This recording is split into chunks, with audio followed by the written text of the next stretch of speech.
You are tuning in to the Cigar Guys podcast, where aficionados and newcomers alike gather to explore the vast cigar universe. Meet your host, Alexander Gonzalez, Mark Nikolai, his big little brother Zachary Nikolai, and Jared Burrows. So sit back, light up, and let's get the conversation started.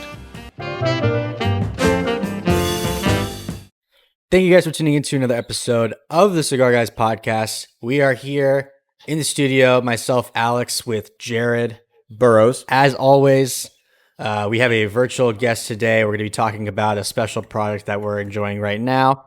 So I'm going to go ahead and get right into it. Introduce Chris Rice, who's here from 10th Mountain Whiskey.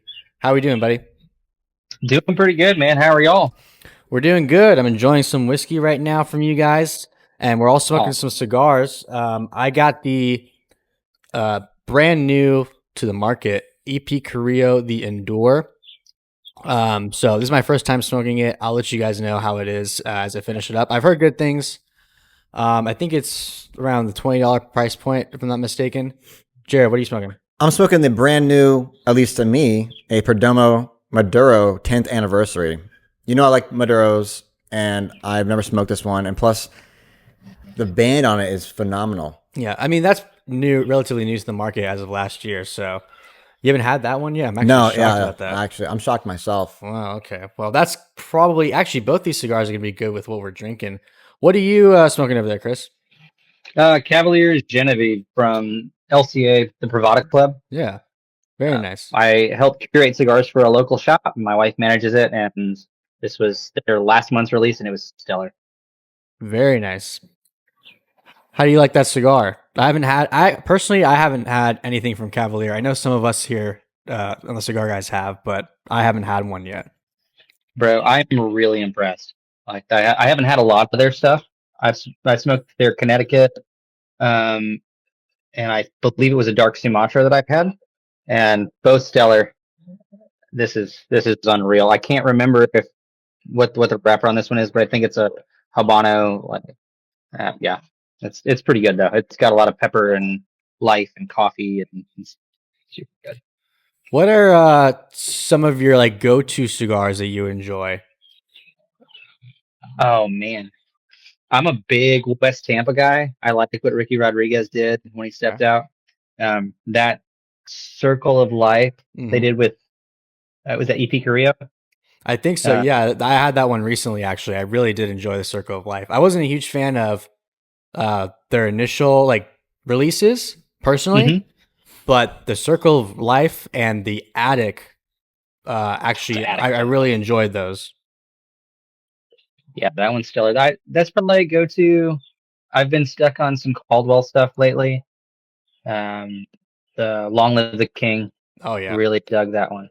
Yeah, when I was first getting into cigars, especially more boutique stuff, Long Live the King, the Lancero specifically was one of my go-tos. That's why I started getting into Lanceros and stuff. But yeah, Caldwell makes great stuff. I think that's one of the brands that's still, for a lot of cigar smokers, isn't as recognized, but he makes great products. Really does. AJ Fernandez is probably one of my favorite blenders too. Yeah. So the Dias de Gloria, I'm a sucker for Brazilian leaf. So. No, yeah, of course. All great people that we enjoy cigars from. And Jared and I are drinking the American Single Malt Whiskey from you guys, 10th Mountain Whiskey Spirit Co. This is, I'll let you talk more about it, but this is my first time having this. We have previously, actually for a while, we had that for a while. Yeah, this is like our fourth bottle, isn't it? No, I think our third. I know we got a couple bottles from you, I think 2023 from you guys. We had the bourbon and the rye, I believe. Yeah. So we did a podcast with that. That was kind of our whiskey for 2023, a little bit in 2024 too. Nice. So I'm really excited to be enjoying this one as well. What are you drinking? I'm also drinking the single malt because it really is just a killer pairing with most cigars. It's got like that cereal grain sweetness with like a banana bread. Just works for me. And I feel like it complements a lot of cigars, but it also like can contrast like the pepperiness of like this cigar right here. How'd you do that? How'd you infuse the banana bread flavor in the whiskey? I just make it up as I go. That's funny. No, as soon as you said that, I pinpointed the flavor I was tasting because it's a really sweet, not too sweet, but it's a very sweet bourbon or whiskey, excuse me, and it's got some really interesting flavor notes. Banana bread is definitely something I'm tasting now that you mention it. It's really unique. It's got a little bit of spice too, but what I do love about your guys' whiskeys, the ones that I've tried, is, on the front there it says 2 years of age for the most part. But if you did a blind tasting with this, I don't think you would expect anything of the sort. I think you would, most people would say probably 10, 12 years, whatever. But it's very smooth, not harsh at all. So I think it's really impressive what you guys are doing with whiskey that is still very young. Thanks, man. I appreciate that. I mean, I attribute that to quality grains and also the environment we age in, with it being so dry. Water is definitely the first thing to evaporate, so you're holding on to a lot of the flavors, and the barrel impact is bigger.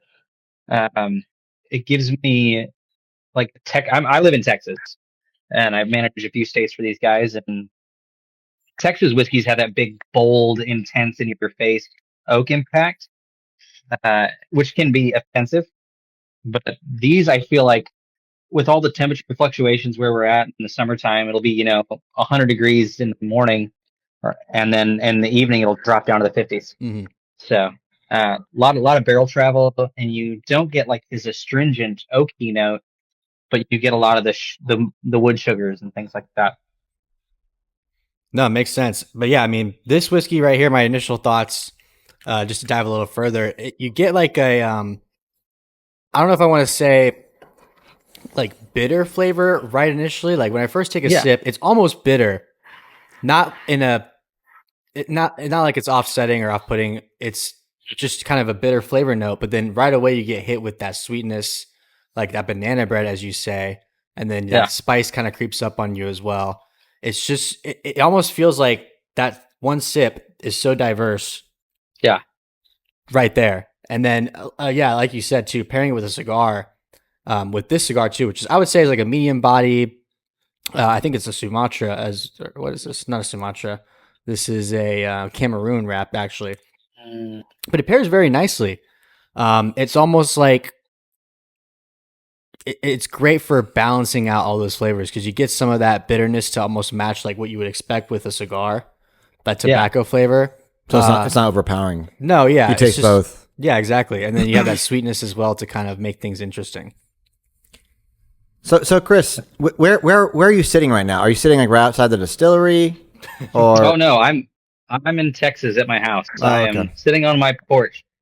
So if you ever want to see this spot, my wife and I have an Instagram called Cats Cocktails Conversations. No, that's pretty cool.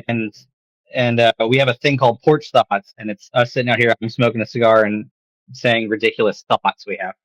Oh, nice. Yeah, definitely check that out. Yeah, Porch Thoughts. What is the account again, real quick? Cats_cocktails_conversations. It's on Instagram. Nice. Very nice. Yeah, definitely. We're going to check that out ourselves as well. So give us a little brief history of, kind of your background and how you ended up working with this company. For sure. So I have been a big whiskey fan. Obviously, COVID had an impact on that because I had time and was able to really dive into the spirits world and experiment with making cocktails and tasting whiskey and really go on a journey of discovering the spirit. I was a beer fan and a wine fan before that, and I always liked whiskey, but really wanted to get involved in that community. So in 2021, at the end of 21, in December, my wife and I started Cocktails Conversations, and we decided, we're like, what does this look like? What are we doing? Let's make cocktails approachable. Let's make whiskey approachable to the average person. And through that, got hooked up with the Spirit Animal Society, which I actually met Brian through. And I made a joke to him one day. I said, "Hey, man, if you guys ever need a sales guy, let me know." And we just kind of laughed about it. And about a year later, he reached out to me and he said, "Hey, man, um, you interested in a job?" So that's kind of how that started. Hooked up with these guys and have been regional sales manager for a year now, actually this week. Oh, congratulations. So I guess we probably were introduced to you guys a little maybe before you hopped onto the team. Yeah. Pre Single Malt being released. Yeah, so when did you guys officially release a single malt? Because I don't even think that was around when we first were introduced to you guys. I think it was very end of 23. Okay. Or beginning of, it was very, very end of 23, late 23. And it's been just about 2 years now. So maybe July, August, I guess. Okay. And it's done super well. It's such a cool category, especially with American Single Malt actually being a category now. It's cool to see what you can do with a single grain and how much wood impacts that.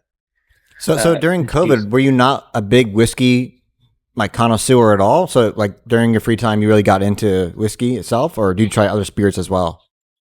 I went around to most things, but I always was curious about whiskey. I mean, I for years before I would go pick up new stuff. I remember the first, like, I guess now would it be a rare release, was a Booker's, and I paid $55 for it. I missed that, you know. Yeah. That's a tough look now, but that kind of got me like, oh, let's see what else is out there. Let's see what higher proof offerings there are. And I would just go buy stuff. I went on a journey with like finished spirits, especially at the beginning of things kind of shutting down when my wife and I met, actually. And we both just dove in. We found, was it Whiskey Vaults on YouTube? The guys from Austin, Crowded Barrel. And just really got into tasting. And I've always been fascinated with food and cocktails and finding notes in things. And that's kind of where that went. I was like, I got to know everything. I have a tendency to become a huge nerd and dive into stuff. So were you a cigar smoker previously before you really got into the whiskeys and stuff? Yep. I've been smoking cigars for probably 10 years. Oh, nice. Yeah. And I didn't really get really into them until 2-3 years ago. I would smoke them on occasion, but I mean, now I smoke 2 or 3 days. Yeah. Well, it's crazy because once you start getting into either cigars or whiskey, they both end up, for most people, kind of coming together because they pair so well. And, you always see, in the media and people talk about, whiskey is like the drink that you pair with cigars and stuff like that. Yeah. So, I mean, naturally, like when you start to look more into one and kind of nerd out on cigars or whiskey, the other one kind of follows usually for most people. For sure. I know that, a lot of different spirits are getting more attention now in terms of cigars. People are, doing more tequilas and stuff like that. And you guys too, I know that you have 7 different products, if I'm not mistaken, that you offer. So it's not all whiskey. Yes. We also, we have our bourbon, rye, and single malts. We also have a potato vodka that is awarded. It was actually best in class at American Craft Spirits in 23, and beat Chopin, which is cool. Nice. Our brandy was top 3 in the country in 23, and it's if you are a whiskey fan and you want to kind of experiment with a brandy or go that direction, it's cool. It's a butterscotch bomb. So that's a fun one. And go ahead. I think I saw, do you have like a moonshine as well? Yep, a blue corn moonshine, 100 proof. Very nice. Yeah. Is that a daily? It can be. Yeah. I've played around with it in cocktails, but it's a cool one. So one thing I was dying to ask, do you always age your whiskeys 2 years? Is it one of these things where you think it's good enough at 2 years and that's appropriate time, or like why is it significant 2 years? So it's 2 years, partly to keep it with production. And also with whiskey, you have to put the lowest age statement of whiskey that's in it. So the single malt is 2 and 3 year old, and our bourbon and rye are both 2 to 4 year old. You right plan now. on like aging them longer for like different tastes? Yeah, Different... the goal is like we're blending right now, so hopefully end of this year, 3 years is the age statement, and the year after, 4 years, and we're trying to keep as much stuff laid down as we can to get older age statements, because that's perception. Age is perception, in the whiskey world. Even though it's great at 2 years old, it does change quite a bit between 2 and 3 and 3 and 4, and Yeah, that makes sense. So, I mean, you guys are obviously putting out your production for all the 2 year stuff and then kind of saving your stock essentially so that way you can keep aging more and more. Which, I mean, really is what almost every whiskey brand does in a sense. Even the big guys, they have stuff that they have to put away for, 14, 16, 18 years and kind of just be able to maintain enough to keep production going. Obviously, it's much easier when you have 12 and under, but when you're talking about 18 plus, the price point reflects because it's so limited compared to stuff that you can make in a few years. Yeah, I can't wait to do a podcast with you when you have an 18-year whiskey. Yeah. Hell yeah. But yeah, I mean, it's pretty cool to see. Kind of similar to the cigar industry recently, we're seeing more, I guess you could call it like boutique brands on the whiskey side as well. Because, I mean, for the longest time, whiskey has been dominated by the big companies. Everyone's heard of, Buffalo Trace, Jack Daniels, all these guys. And being able to see smaller brands that are successful in their production is always great, just like cigars.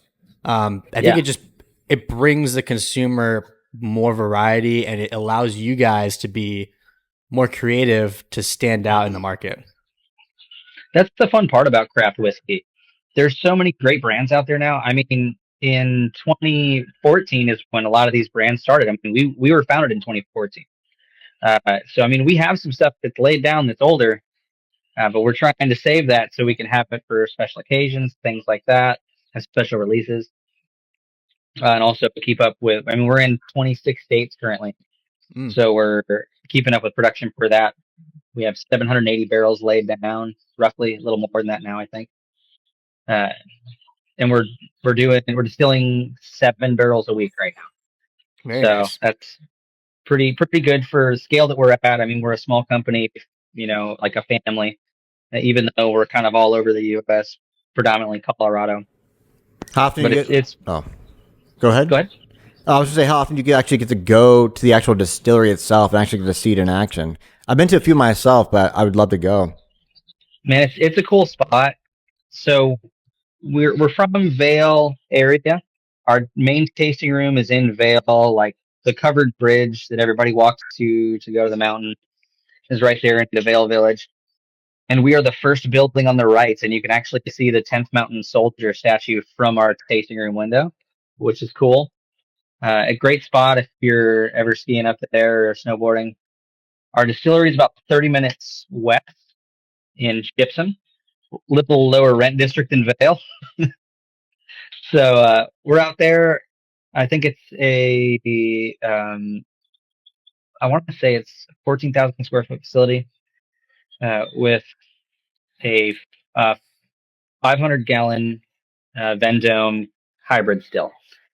And you can see all of our barrels. They're in the same room as our still, and get to taste some stuff. I definitely recommend going up there. Got some cool memorabilia from people that were in the tent that have been donated. We even have a map from Mogadishu, so the operation that Black Hawk Down.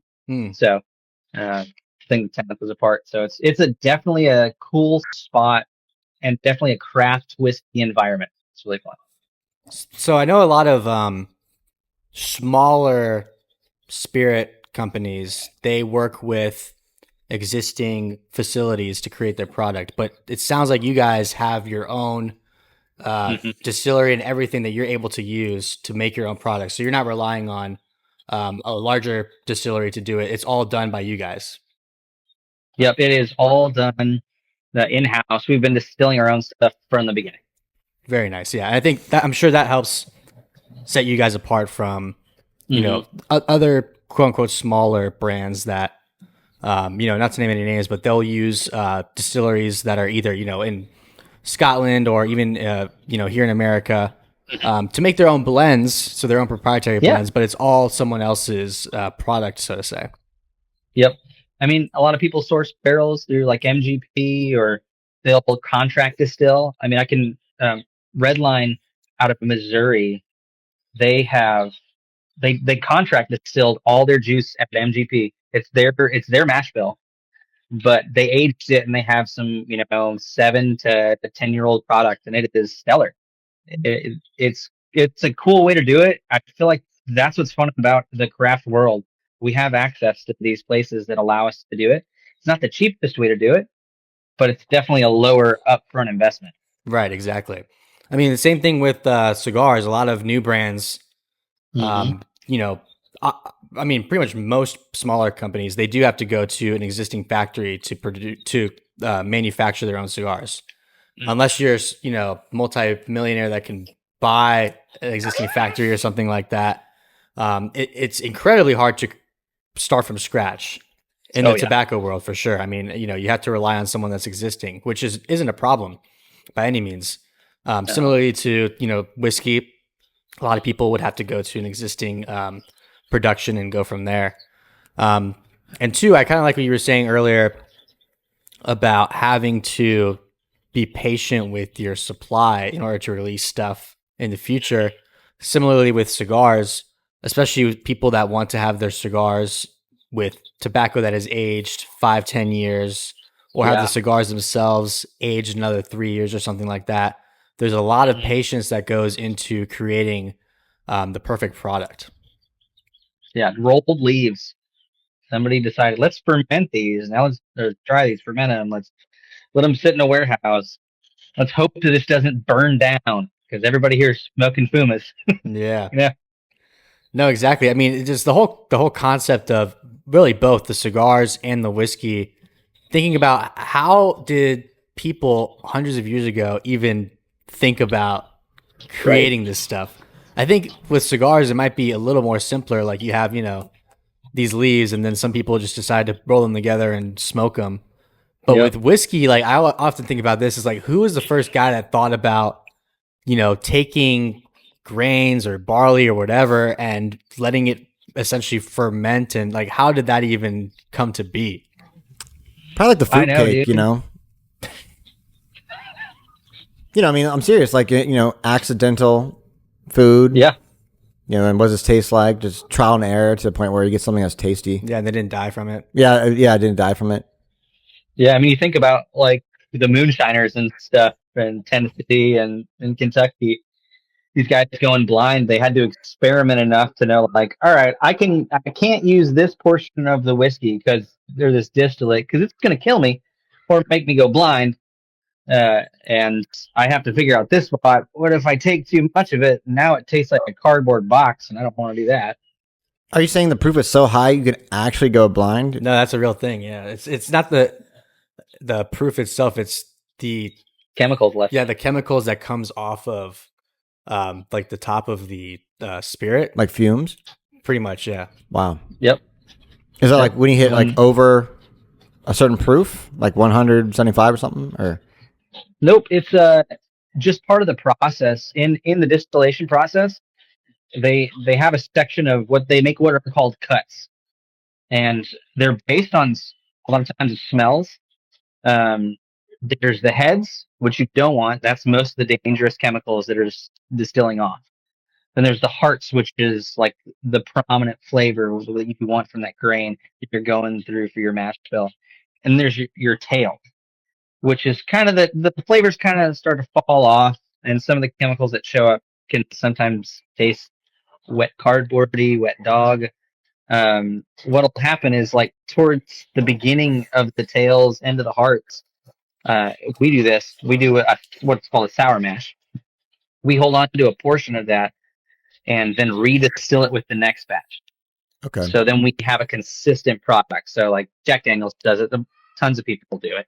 Nice. It just creates a consistent product. Yeah. Well, that's why they say like, especially for people that make moonshine, it's usually like people that make it in their backyard or something. They have a small operation, and they don't have the facilities that an actual manufacturer has, so they'll end up not doing it properly, and they'll go blind. So that's kind of where like the joke comes from. I'm glad you're not blind, Chris. Thanks, man. Me too. Heck yeah. I think distillation is such a cool process. And like you said, it relates to the craft of cigars. I mean, cigars take a lot of patience for somebody to take the time to age the leaf, to ferment it, to hang it, to then find somebody who knows how to roll and cut and just create this beautiful presentation of something that we decide to literally light on fire and smoke. Yeah, exactly. Both hobbies are essentially, for lack of a better term, burning money. Literally, dude. But it's so enjoyable. What would you say that the single malt is your personal favorite or the one you drink the most? Single malt is my favorite. Single malt is what got me into the whiskey scene. Glenfiddich 15 was the first whiskey that I was like, oh, now I get it. Interesting. And then went on a whole journey with bourbon and rye, and I love it all. But single malt just holds a special place in my heart. And American single malt's cool because it kind of brings the bourbon world with a lot of times like new oak, like we use instead of used oak, like scotches and things like that. And you get some of those notes that are familiar in the bourbon, even though it's a different grain. It just kind of bridges that gap, and it's kind of a cool marriage for me. Yeah, I always have to ask because like here, usually there's 4 of us in the Cigar Guys collectively, and one of us likes or prefers high proof bourbons. The other prefers scotches, and then some of us are more in the middle where you like certain whiskeys, nothing that's too high proof or no, I don't think any of us are big peaty guys either. I'm a sucker for peated whiskey. Really? Yeah, I love them. You really can't turn down a free whiskey. Well, free whiskey is the best whiskey. I don't care what it is. No, exactly. But yeah, I mean, that's what's so great about cigars and whiskey is there's such a wide range of variety that it's almost impossible to not find something that you enjoy. And if you don't enjoy it, it's not for you at that point. Yeah. Yeah. I think, and I learned this from Whiskey Vault, but the phrase, the best whiskey is the whiskey you like to drink, the way you like to drink it. I don't care if you take Pappy 23 and put Coke in it. I don't care. Whatever you like, I'm not a purist when it comes to this kind of stuff. So I like it neat most of the time, but sometimes it's 115 degrees here in Texas in the summer. I don't necessarily want to drink a cat strength whiskey neat on my porch, Right. Well, that's when you put a little ice cube in there, right? Exactly. Yeah, there's nothing wrong with that. Me personally, I used to drink old fashions, but I kind of just stopped doing that because number one, I think I prefer just having the whiskey neat. You don't want the added like sugar, the cherry, all that That too, stuff. yeah. I think at the end of the day, like after you have a few old fashions, that sugar is really what kills you. Yeah. But if you have a few pours of whiskey neat, it's not going to be nearly as bad as having all that sugar that's added in there. Oh, 100%. Can't confirm. It was my birthday last week, and we went over to one of my close friends' house, and he's got a pretty cool collection and was very, very generous and was very, very kind and let my wife and I hang out over there with him. And I brought some bottles, and we popped a bunch of stuff and hung out together way too late on a Monday night. And when you start drinking stuff that's 140 proof at the end of the night, and you're like, this is great, this is super smooth, you've had too much. Exactly. Yeah, that's why you got to start with the higher proof stuff. Yeah. Make sure you're not overextending yourself. But yeah, no, I mean, it's funny you brought up the whole like whiskey and Coke thing. I think it's one of the funniest things that I see like on social media is you have the guy that intentionally, almost like rage baiting, he'll have like Blanton's or a Pappy Van Winkle or something and pour nice Coke in there. And just, you read the comments and everyone's freaking out, and all the quote unquote whiskey experts are coming after you. But I agree with you. At the end of the day, there's no point in doing it if you're not doing it the way you enjoy it. Yeah, 100%. And happy belated birthday, by the way. Hey, thanks, man. I love my birthday. It's my favorite holiday. Yeah, right? I would say my birthday's better, but I mean, we'll agree to disagree, but I think your birthday's pretty. Can I cuss on you? Yes. Okay, that's pretty fucking great. Whoa. Now I gotta bleep that out. No, I'm kidding. Well, it's all about preference. I think my birthday's better. You might think yours is better. Like, it's okay. No, it checks out. We'll have to share some drinks on your birthday next time. No, absolutely. December 21st, by the way. Okay. Writing it down. Oh my goodness. So, besides whiskey, what would be your second option of spirit? Tequila. Okay. Big agave fan. Interesting. And that's recent. We also have a recent agave fan in the room. Yeah. I've been getting into tequilas more as well. I think in the cigar industry too, it's getting more popular, but just I've kind of mixed it in there with my whiskey routine, especially if I start like earlier in the day.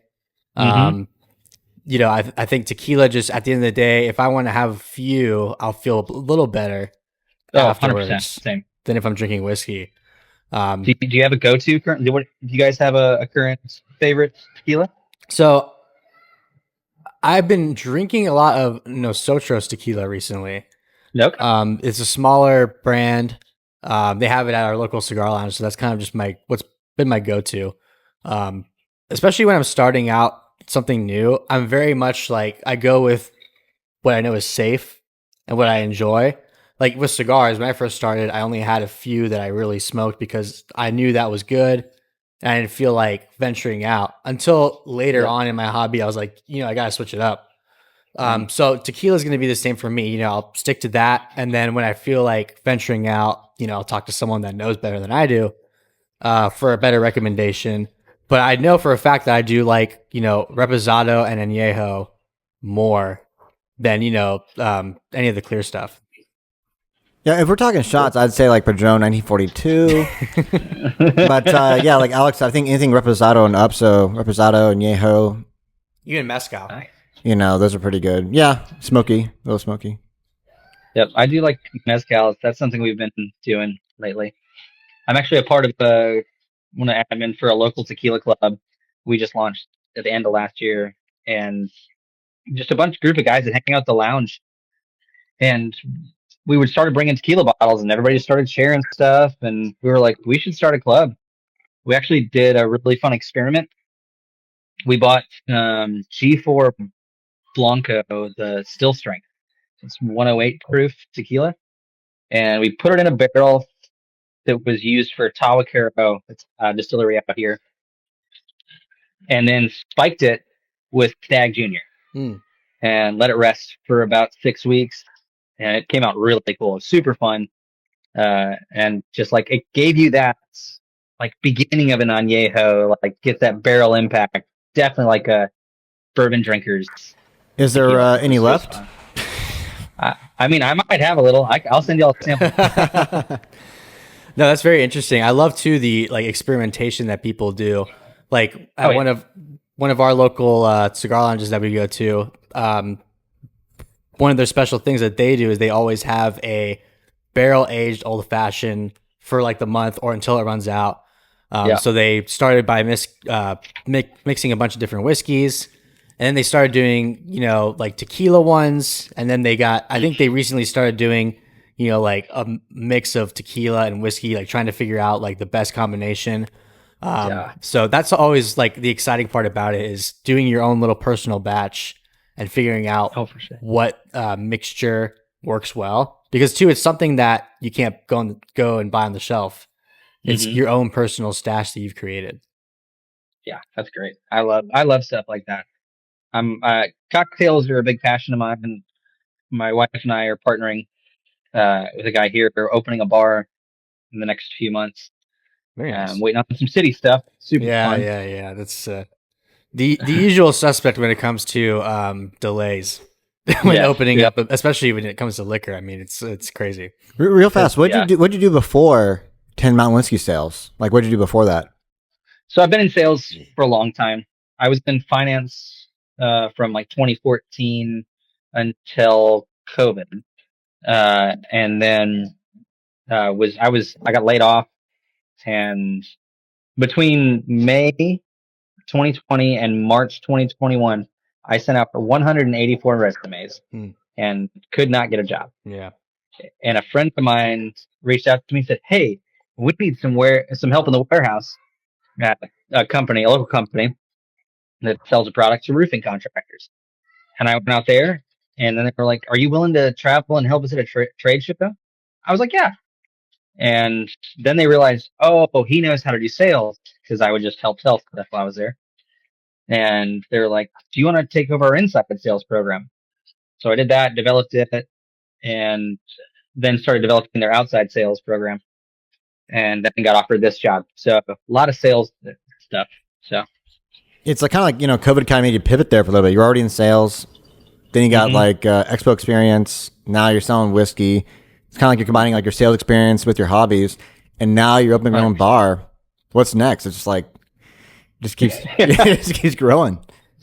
Yeah, that's the goal. I mean, you know, I think that was a really valuable thing that I learned. The company was called The Catch-All, and they're very much an entrepreneurial minded business. So I spent most of my life, I'm a creative mind, I'm visionary, I'm always thinking of the next thing. And they kind of gave me permission to be okay with trying something and doing something new, and learning something new. So I remember being there initially and thinking, I can't see myself leaving this job. And over time, they just developed me, and I'm like, I can't stay here forever, because there will be a ceiling, and I don't want to work for someone forever. And it kind of just granted me the opportunity to be like, all right, let's try and do this bar thing. Let's take a chance on myself and jump into the whiskey world, because I mean, as a salesperson, it's up to me to make things happen. So I'm really grateful for that experience, and pivoting from such a corporate world to super small business, and kind of diving in and getting into the nitty gritty and learning different aspects of owning a business. So. No, that's great. I get what you're saying too. I mean, when you work for a company, and a lot of people, that's what they do and they enjoy it. But for some people like you yourself, you don't want to kind of reach that limit. You want to keep going. And I think when you get into the entrepreneurial side, where you start your own business or you join a smaller company that has a lot of room to grow, you know that you're probably never going to reach that limit, where there's always going to be something new and exciting for you to do, because there's always work to be done. There's always growth that needs to be done. And I think for people like you, I myself included, that's what I look forward to, is always advancing, into the next step and the next phase. Because I mean, working for a company, we've all worked for, a company at some point, and eventually you reach that point where either you can't go any higher, or you just kind of get tired of doing the same thing over and over again. But with small business, entrepreneurial stuff, it's like never ending. There's always a problem to solve. There's always the next phase that you need to tap into. I think is great. And that's what keeps us going at the end of the day. Like, I mean, the most successful people like push into things and try new things. And I aspire to be that type of person, to take on the challenge and learn from it and improve from it, and fuck up. Yep. Because you got to do it to get better. Exactly. A lot of fuck ups are going to happen, but that's a part of it. And you said too, so you're a big cocktail guy. What are your like a few of your favorite cocktails to either make or that you just enjoy overall? Oh, heck yeah, man. I love doing riffs on old fashions.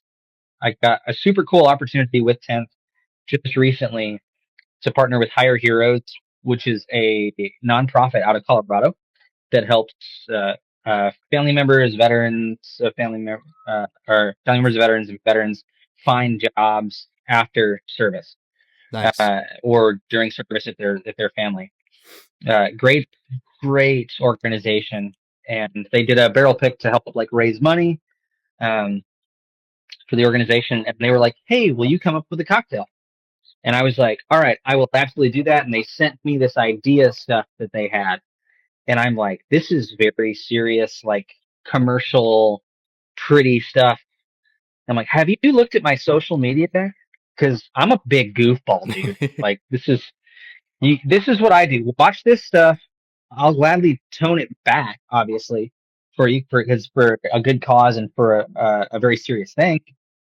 But can I get my own spin?" And they got super stoked about it and created a cocktail called a Patriot Pour, which is just a riff on an old fashioned. And that was super fun. I made one of my favorite reels I've ever made for them, and there was ASMR is what they wanted to do for like the teaser, and I was like, okay, I can do this if you want to, or we can act like it's ASMR, and I'll just say the sound. Make sure you're dropping that link later. Yeah, I will. I definitely will. It's so stupid. Did you really have to tone it back though, or this is like easy for you?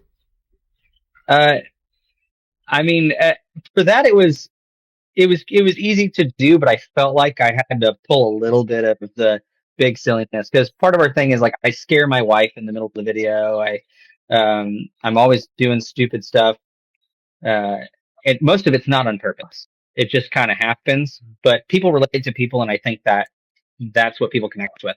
No, 100%. I mean, you bring a point too. When it comes to like companies that work with influencers, for example, they have to be willing to let go of the reins and let the influencer get into their own creative mindset. I mean, we've had people reach out to us in the past that want us to do a specific type of video for them, and they give you, an outline and a script and stuff like that. And my initial thought is always like, this isn't going to work for us because it's not who we are. But if you come to us and say, hey, here's my product, make me a video, and kind of let the influencer decide what he wants to do with it. Number one, it relates to their existing audience more. 100%. The reason people are following them is for their style of content. So if you try to break them away from that, it's not going to resonate as well. And two, like you said, when you're able to be yourself, it's going to come off as more trustworthy because you're not like clearly forcing yourself to act a certain way. People like, especially with TikTok now, people love to see the authentic you. Yes. I mean that we get the benefit and curse of the whole social media generation that we're in. You kind of have to expose a little bit of yourself, and not in the way that pays too much money, but oh damn, but you get to show a side of yourself, and that's what people relate to. They don't want perfection. We don't live in, I mean, I guess like the early 2010s, the Pinterest kind of thing where everything is perfect. And, I read an article from someone who originally was the part of the team for Pinterest, and they had to leave because they felt like this standard they had set, if they didn't make everything perfect and picturesque, and they were failing. They were just a failure as a human, and that's just not reality. Right. The house gets messy. You can't always have everything perfect. My porch is a mess right now because we had a storm blow through. It's that kind of stuff. You can't expect perfection, and we get the benefit to just kind of show like who we are, our personalities, be silly, be real. People like real people. That's what they relate to. Yeah. No, and you bring up a good point with Pinterest, and two, even Instagram. The whole point of Instagram was kind of to show like the perfect life that you were having, and that's what did really well. And more recently, Instagram has been kind of dying off because of TikTok. People were going to TikTok because it was more natural, more entertainment based. People wanted to have a good laugh or enjoy the quality content. And you even see Instagram now trying to push more of the reels and, be closer to TikTok in a sense, because really like when you have an influencer that's just posting like perfect pictures and stuff like that, it doesn't relate to the audience as much unless that's like their style and industry. But at the same time, I think TikTok is so successful because of the people on there that were showing their true selves, being more authentic and being more relatable to the rest of the world. Oh, totally. And you mentioned earlier about ads and things like that, or if someone reaches out to you guys and they want you to say, they send you a script of whatever. I think a podcast that I enjoy that's just because it's dumb and that it's just kind of the stuff I like. Is it called the Cigar Guys? No, this is perfection. Everything is absolutely perfect every time. You're the Pinterest thank you so podcast. much. Oh man, That's a backhanded compliment. Just kidding. It's my brother and me. I don't know if you guys ever. No, I've definitely heard of that. I'd have to look it up, but that sounds familiar. It's three brothers, and they just give advice. It's terrible advice. They take like Yahoo Answers questions and like things submitted by people's stories, and it's just ridiculous. But they get their ad portion, and they get stuff. And I don't know how they have held on to any sponsors for any amount of time, because they are so off the wall. Like they get the message across, but it's so authentic to them because they're goofballs. They're always their brothers trying to outdo each other with jokes and stuff like that in the middle of stuff. It's great. Like, and that's what I love. I think that's what people want. They don't want to just hear another ad for a medical product. They don't want to hear that monotone voice. They want reality. Right. it'd be even better if you sent them some 10th Mountain whiskey to like add to it. Yeah. Hell yeah. No, I think you're right. And two, like when it comes to the companies, as long as the influencer or whoever is producing the product is able to relate to the audience and really at the end of the day make sales, there shouldn't really be a huge problem. I mean, as long as that person is not like completely slandering the product or anything, there should be no issue with a little bit of craziness when it comes to like producing the message. For sure. I have reached out to a podcast that is a lot about history during World War II, and she's done a piece on the 10th Mountain Division. And I've listened to a couple of her podcasts, and I'm like, oh man, I don't know if I'm the right guy to do this podcast. Like it's good. There's moments, but she's very historical and factual, and it's great. But I'm like, oh, I don't know if I'm the right guy. And you're going to ask me questions that I don't have the answer to. Speaking of questions you may not have the answer to, we're going to put you on the spot here for a little fun whiskey trivia. Yeah, we're going to see how much you really know. Oh, sweet. I can make it up. Well, so like we'll start with something simple. Like, for example, when did Prohibition start? Prohibition was in 1920. Exactly. See? He knows what he's talking about. All right, that was an easy one. Yeah, that's a pretty easy one. So what is the minimum proof at which bourbon can be bottled at? Bottled or barreled? Bottled. Bottled, minimum 80. Yeah, see, when he asked that question, I knew he was going to get it right. So barreled, what's the answer for barreled? To be bourbon, it cannot be higher than 125. That is correct. This guy knows what he's talking about. What is the minimum required percentage of corn in bourbon? 51%. Make it harder. You have to get this one should have been first, but you have to get this one. Which state is the officially recognized as a birthplace of bourbon? this is up for debate, but Kentucky, technically. Okay. What would you say the other one is? But stories say that originally bourbon, like the distillation of that out of corn and things like that, was North Carolina. Oh, okay. We had Kentucky on there, so yeah. Yeah, I mean, Kentucky is what you think of when it comes to bourbon. So I feel like that's what I think of when I think.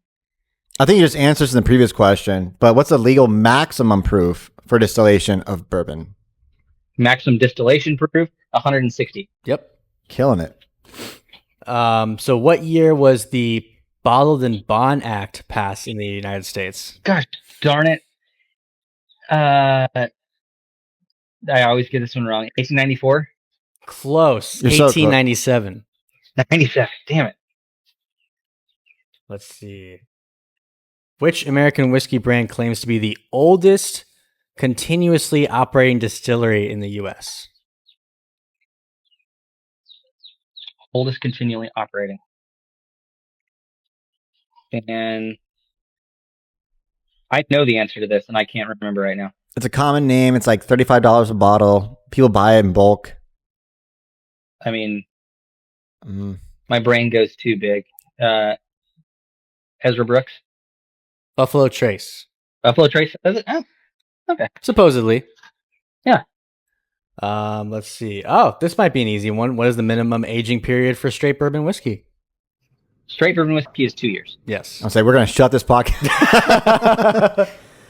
Is that our last one right here? Now we have one more. Are you ready? Yeah. What type of barrels must bourbon be aged in according to U.S. law? New or virgin charred American oak. Yes. Okay. So did you? We don't have to delete this podcast because he actually does know what he's talking about. Oh man, that's fun. So what? I didn't get to ask you guys. What got you guys into whiskey? Was it cigars first, or was it whiskey first, or? For me personally, I definitely got into whiskey first. Well, actually, yeah, no. I would say this. I had whiskey before I had cigars, but I was definitely more into cigars before I actually got into whiskey. I think cigars did bring me into the portion of my life where it was learning more about whiskey because it evolved around the pairing which whiskey with cigars and stuff like that. So I was getting into cigars more initially, and then through that, I started getting into whiskeys more. What about you, Jared? Love that. For me, it's definitely whiskey first, and then I've only been smoking cigars for like maybe 3-4 years now. I love that. Do you ever? I run into this on occasion with a cigar. When you're smoking it, and you just kind of have that moment of a flavor kind of happen. Like you may not be able to pinpoint what it is, but you're just like, oh damn, that's really good. Yeah, like a flavor change towards the end of the cigar. I think he just like or in general, just like a flavor note that like just pops out suddenly, like that you're just like, oh, that resonates with me. This is it. No, yeah, it definitely happens. I mean, I've smoked so many cigars, I probably couldn't even think of a specific example at this point. But yeah, I mean, there's definitely been occasions where you're smoking a cigar, usually something that's new, and you get like halfway through or something, and then you go like, oh, what is that? And two, with like the cigars that we've given to people, cigars that we produce, someone would come back and say like, there's this really like interesting spice note that I can't put my finger on. We have like a new Mexican San Andreas that we released last year, and that's the cigar that people that are able to pick up flavor notes will come back and be like, I'm usually really good at this, but I can't tell you what that flavor note is. And we've tried to pin it down. They don't know either. The closest thing that we could come up with is like cardamom. Oh, which is a very uncommon flavor in general. Yeah, that's cool as shit. So I'm like, maybe it's that, but there's definitely in that cigar a very interesting flavor note that people pick up. But yeah, that happens to me all the time. I'm usually pretty good at deciphering what I'm tasting in cigars. I mean, I wasn't for a long time. It definitely comes with practice. But yeah, occasionally you get surprised with something you can't really quite describe. It's almost like that Yeah. fruitcake joke I made at the very beginning of the podcast, but it's almost as if they snuck something in just to see if you can, be able to tell that there's a minor, difference. It's not always 100% consistent, but it's also the joy of smoking cigars that like 99.99% of the time it is consistent, but sometimes it differs because they are all hand rolled, which makes it really unique. And I like it. Yeah. I love that so much. I'm the same way. And you mentioned like how the journey of cigars happens. Like you hear people all the time talk about, oh, I get leather and I get hay and cashew or almond and cedar, like all these notes. And when I started smoking cigars, like I was like, oh, I can see where they got that. I get leather. I can see how this could be cocoa or whatever. I remember the specific cigar because I'm thankful to have a palate that I can typically pick stuff out, and I've been very intentional about that. But cigars, I wasn't that way for a long time, and I picked up. Have you ever had anything from Call to Arms? Ooh. It sounds familiar. Yeah, I don't think I've had anything from them. So they're in the Rojas family. So Noel Rojas, Yeah. I think, is a part of them and helps with the blends. But they have one that is called no, it's called Call to Arms by Stolen Throne. Stolen Throne, Call to Arms cigar. And I was smoking it sitting right here, and I smoked it, and I literally got this very vivid, like I was drinking a cappuccino from a coffee shop. Mm-hmm. Like true, like this is a craft, small kind of person that really cares about it, spends the time on it. And I was like, it was espresso with cream, and I literally had to stop and look at the cigar, and I'm like, holy cow, that's the most clear note. And since then, it's been like the roller coaster of finding these notes. And it were wasn't talking about weird. It wasn't flavored, right? No, it was not. It was not. It wasn't a M by Macanudo. But yeah, that's I think what's great about a lot of the newer cigars that are coming out too is in order to stand out, you have to have sometimes those flavor notes that really are pronounced, because traditionally, you have the cigar and kind of like you said, oh, you have the leather, you have like what they claim is espresso and hay and stuff like that. And it's like, it's very subtle notes, but when you have that cigar where, like that example you gave, where it literally just tastes like a cappuccino, where any new cigar smoker would be able to pick it up. That's like when you get really excited because you're actually clearly tasting something. And even like some cigars I've smoked from Select Tobacco, we had like an Atabey Ritos, and it just is a clear like blueberry flavor that I pick up off of it, which is not common at all. No. So when you taste something like that, it captures you in that experience. Oh man, you got me all excited now. I got like that. I had a cigar like that this last summer, also from Bravada Club. They partnered with AJ and released a cigar called the Year of the Puff. Mm-hmm. And we got like 50 of them at the lounge, so it's pretty limited. And I bought 14 of them. I liked them so much. I smoked one a day for a while, and then I was like, well, I got to save the last 5 of these. Right. And I had one left, and it was sitting in my humidor, and I was hanging out with some friends, the tequila group, and I was sitting there. I'm very much the type of person, if I buy a bottle of whiskey, unless it's a backup of something, I pop that bottle. I don't hold on to stuff. I want to open it. I want to be able to share it with my friends. And it was sitting in my humidor. I'm like, I'm going to save this for a special occasion. And I remember sitting there and I'm like, I'm with my friends right now that I get to see every couple weeks if I'm lucky and share cool pours. And I was like, you know what? This is a special occasion. Smoke the damn cigar. Mm-hmm. And so that's kind of been my motto. Like, I'll hold stuff off for a little while, but I'm like, no, I have this. I should smoke it. Now I can't find any. They don't exist anymore. But there was a ginger note in this cigar that was just wild. It was so good. But yeah, I'm a sucker for like pop the bottle, smoke the cigar, enjoy it. You have it now. We're not guaranteed tomorrow. No, I'm the same way. I have a very hard time saving my cigars because I open the humidor and I'm like, oh, that's a really good one. I want to smoke it right now. Yep. Like even if a new cigar comes out and I try it, I'm like, oh, I really enjoy that. I have to buy a few more just to save it for like an extra year or two. Because if I have one, I'm smoking it right now, regardless. Yeah. If I have two, I'm like, okay, I'll smoke this one, and then if it's really good, I'll save it for later. But at the end of the day, like the maximum I think I've ever kept a cigar was like 2 years before I caved. It's almost Dang. impossible. Oh man, that's better than I've ever done. Yeah, and that's just because I intentionally buried it so that way I couldn't see it. And then I came by it later and I'm like, oh, okay, I guess I'll have this one. But yeah, even today, like I opened my humidor and I saw a certain cigar that I've been aging and I'm like, man, that one looks good. But I'm saying, no, don't do it. Save that one. Because again, it's another limited edition too. So it's like, once that's gone, it's gone. Yeah.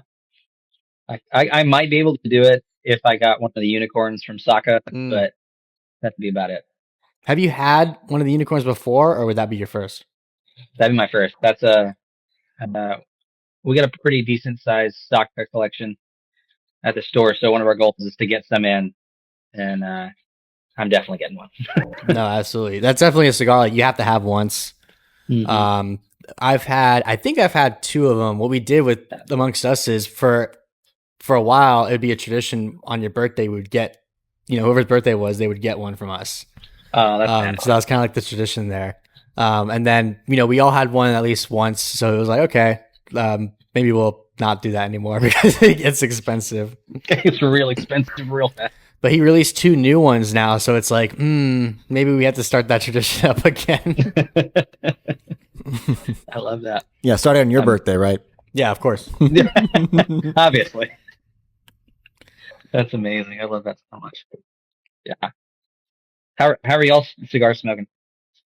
Oh, very good. Actually, so I'm reaching the end here. Yeah. Great time for an update, actually. So on this, the EP Carrillo, I think it was the Encore. I already forgot.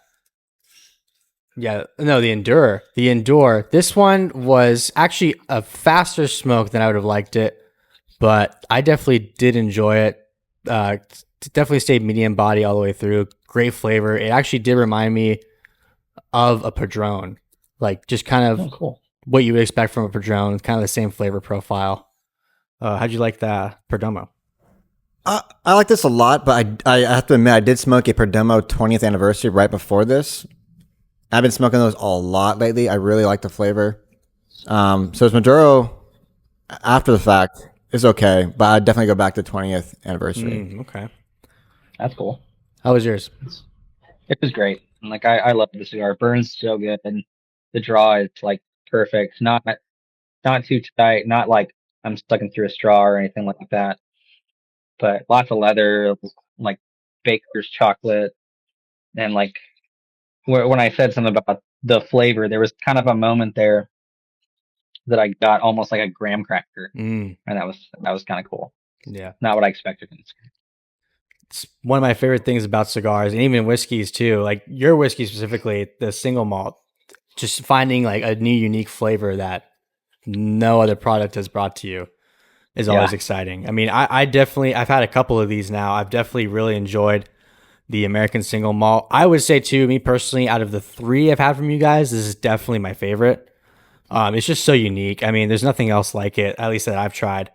So I'm really looking forward to eventually finishing this. I'm going to try and make it last long enough. Yeah. Friday. Last Friday, at least. At least Friday. No, I mean, we're going to definitely try and make this one last. Kind of like last time too, we showcase it here on the podcast as long as it's still got whiskey in it.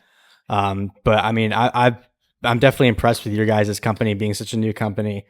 Thanks. It's very, I personally really enjoy the whiskeys that I've had from you guys. And I'm looking forward to seeing the future of 10th Mountain Whiskey. I appreciate that, man. We're excited for more stuff to come out. We've gotten to do some cool things this last year. There was a barrel pick of this that a store out south of St. Louis did that is one of top 2 single barrels I picked up last year of any category. I rarely will buy 2 of any bottle that's at the $100 mark, and I bought 2 of those. And I have a weird penchant for being able to guess proofs really well. And we got this whiskey, and I went up there. They did the barrel pick. I went up there. I hadn't tried it yet. Was a part of the release, hanging out with those guys. And Steve Akeley is the guy that did it. He's a part of ABV Network, big propeller of the craft world in whiskey. Cool guy that you guys should connect with if you haven't. Okay. And he did this barrel pick, and he's like, have you tried it yet? And I was like, no. And I had just been talking about the whole proof thing. He's like, let's see if you can guess it. I was like, okay, sure, I got this.